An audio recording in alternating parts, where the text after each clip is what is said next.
3 start. Hello friends, how are you. आज वैसे तो मैं आपको बता दूं, सबसे पहले तो मुझे बहुत से बच्चों ने एक सवाल पूछा कि सर ग्रॉस टोटल इनकम कैसे किया जाता है, ग्रॉस टोटल इनकम को कैसे सॉल्व किया जाता है। इतने सारे क्वेश्चंस दिए हुए ग्रॉस टोटल इनकम के, ऑलमोस्ट हर एग्जामिनेशन में ग्रॉस टोटल इनकम का क्वेश्चन पूछा है। हम कैसे इस ग्रॉस टोटल इनकम को टैकल करें। तो आज ये वीडियो सिर्फ और सिर्फ आप सभी दोस्तों के लिए जो ये सोच रहे हैं कि ग्रॉस टोटल इनकम को कैसे टैकल किया जाए, खासकर इन दिनों में जब एग्जाम बहुत नजदीक है। कुछ बातें जो आपको सीरियसली पहले समझनी पड़ेगी वो ये होगी कि पहला, sir is gross total income expected in this particular examination. Yes, it is expected in this particular examination. दोस्तों, हर एग्जामिनेशन में एटलीस्ट 10 मार्क का एक क्वेश्चन ग्रॉस टोटल इनकम पे आता ही आता है। ग्रॉस टोटल इनकम की अगर बात करें तो सर इसमें होता क्या है, अगर आप ग्रॉस टोटल इनकम की डेफिनेशन देखो तो ही पता चल जाएगा आपको।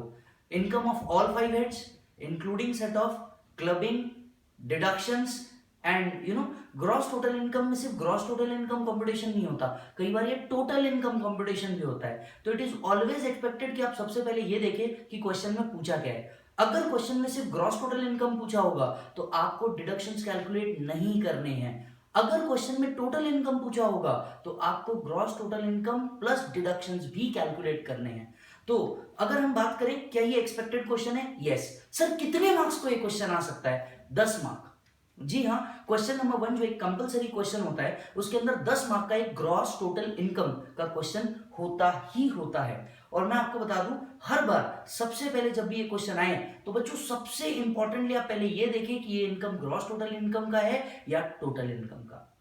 आप मुझसे सेकंड क्वेश्चन पूछेंगे, सर ग्रॉस टोटल इनकम की प्रॉब्लम हम कहां से देख सकते हैं। बच्चों एक बात याद रखें, इंस्टीट्यूट के प्रैक्टिस मैनुअल से ज्यादा आपको कुछ भी देखने की जरूरत नहीं है। अगर आप इंस्टीट्यूट का प्रैक्टिस मैनुअल देखते हैं तो उसमें ऑलमोस्ट आपको 40 to 50 question gross total income के मिलेंगे, जिसमें सारे हेड्स कवर है। In fact major adjustments, exemption, deduction and सारी चीजें कवर है। तो इट्स बेटर कि आप प्रैक्टिस मैनुअल फॉलो करें। अपार्ट जो बच्चे ने मेरे से ऑलरेडी सीखा हुआ है, अपनी बुक्स भी अगर आप फॉलो करते हैं तो उसमें भी ग्रॉस टोटल इनकम के कई सारे चुनिंदा प्रॉब्लम दिए हैं, आप वो भी सॉल्व कर सकते हैं। यस, अब जाहिर सी बात है एक और चीज आप पूछेंगे, सर आपने सारी चीजें तो बता दी, अब ये बता दीजिए इसको सॉल्व कैसे करना है। बच्चों हम एक अलग टेक्निक फॉलो करते हैं। एक बात याद रखिए, सबसे पहले जब भी आप टोटल इनकम का प्रॉब्लम देखें, इट इज ऑलवेज एक्सपेक्टेड कि आप सबसे पहले हेड्स बाजू में लिख ले। एज अ वर्किंग पार्ट आप पहले हेड्स देख ले कि कौन कौन से हेड उसमें कवर है। फॉर एग्जाम्पल सैलरी दिखता है, एचपी दिखता है, पीजीबीपी दिखता है और अदर सोर्सेज दिखता है, तो इट इज एक्सपेक्टेड कि आप उसके शॉर्ट फॉर्म्स लिख दे सबसे पहले। याद रखें, हमें हर तरह की इनकम के लिए एक सेपरेट वर्किंग नोट बनानी है, हर तरह की इनकम के लिए एक सेपरेट वर्किंग नोट बनानी है। तो इट्स ऑलवेज एक्सपेक्टेड आप क्या करेंगे, सबसे पहले स्टेप 1 आप पूरी की पूरी इनकम जितनी भी दी होगी इनका एक शॉर्टकट बना के रखेंगे। स्टेप 2 आपको पूरी इनकम के बाद हर उस इनकम के लिए एक वर्किंग नोट बनाना है। वर्किंग नोट बनाने के बाद चीजें और आसान हो जाएगी। थर्ड चीज, अब आपको जिस हेड के बारे में है सिर्फ उसी हेड के बारे में फोकस करना है। अगर सैलरी है तो पूरा फोकस सैलरी के ऊपर करो, बाकी सब छोड़ दीजिए। एक बात याद रखिए, ग्रॉस टोटल इनकम में स्टेप मार्किंग के भी मार्क्स मिलते हैं, ग्रॉस टोटल इनकम में स्टेप मार्किंग के भी मार्क्स मिलते हैं। तो आपको हर इनकम के लिए एक सेपरेट वर्किंग नोट बनानी है और सेपरेट वर्किंग नोट बनाने के बाद आपका काम आसान है।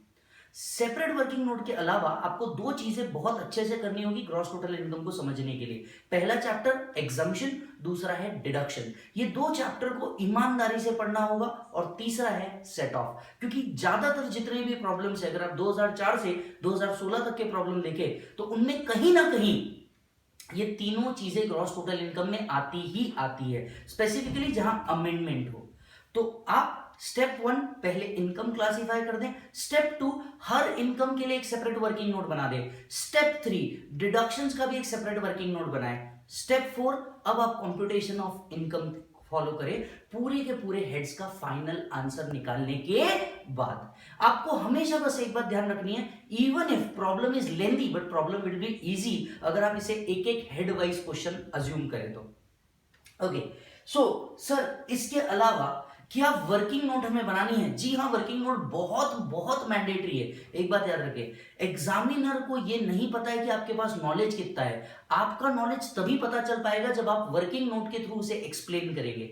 अपार्ट फ्रॉम दैट आपको कोई एडजस्टमेंट है जिसको आपने कोई एडजस्टमेंट नहीं किया है, फॉर एग्जाम्पल कोई इनकम एग्जाम्प्ट है जिसको आपने टोटल इनकम में नहीं लिया है, इसके लिए वर्किंग नोट लिखना मत भूलना, वर्किंग नोट लिखना ही लिखना है, याद रखिएगा। So working note and working note का एक थ्योरी ये पूरा आंसर का पार्ट बनता है, लिखना मत भूलना। एक बात याद रखिए बच्चों, 10 मार्क का प्रॉब्लम है, मेजर जितनी चीजें पॉसिबल आती है उतनी चीजें लिख दे, गड़बड़ ना करें। If you are not sure about this question, इसको आखिरी में सॉल्व करें। अपार्ट फ्रॉम दैट, अगर मैं एक सीधी सी बात बताऊं आपको, ओवरऑल ग्रॉस टोटल इनकम के लिए अब अगर हम इस वीडियो के बाद ध्यान देंगे तो हमारे पास ऑलमोस्ट एक 12 से 14 दिन बचते हैं। मैं एक बहुत अच्छी एडवाइस देना चाहता हूं, 12 से 14 दिन के अंदर में रोज अगर 2 प्रॉब्लम या 3 प्रॉब्लम भी आप ग्रॉस टोटल इनकम के कर लेते हैं तो आपका काम आसान हो जाएगा। अपार्ट फ्रॉम दैट 40 से 50 क्वेश्चन प्रैक्टिस मैनुअल के अंदर में लिखे हुए हैं, हमें 40 से 50 पूरे सॉल्व नहीं करने हैं। आपको कोई भी 10-20 उठा के सॉल्व कर लो ईमानदारी से, बचे हुए 10-15 या 20 उसका ऑडिट भी कर डालो तो भी चलेगा। Getting it? Thank you.